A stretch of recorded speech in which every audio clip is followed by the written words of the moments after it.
Hello everyone, welcome to my 7 mini blog. Guys, আজি মই যাব ওলাইছো আমাৰ অভয়াপুৰী দুৰামাৰী লালমাটি গণেশ মন্দিৰত আৰু মোৰ লগত গৈ আছে আজি মোৰ এজন ভাইটি ৰংমন আৰু এতিয়া আমি গণেশ মন্দিৰ পাই গলো আৰু আপোনালোকে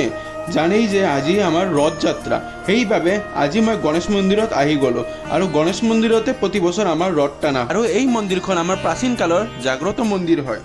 আৰু ইয়াতে আমাৰ তিনিখন মন্দিৰ আছে আৰু তিনিখনৰ ভিতৰত আমাৰ গণেশ মন্দিৰ আছে শিৱ মন্দিৰ আছে আৰু আমাৰ জগন্নাথ মন্দিৰ আছে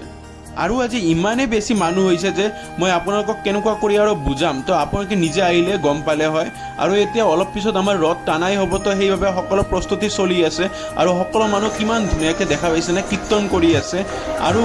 এতিয়া সকলে পূজাও দিয়া হৈ গ'ল যেহেতু আমাৰ ৰথ টানাৰ আগত পূজা দিব লাগে আৰু কোৱা হয় যে ৰথ টানা চাব গ'লে ৰথ টানিবও লাগে তো সেইভাবে ময়ো টানিলোঁ ৰথ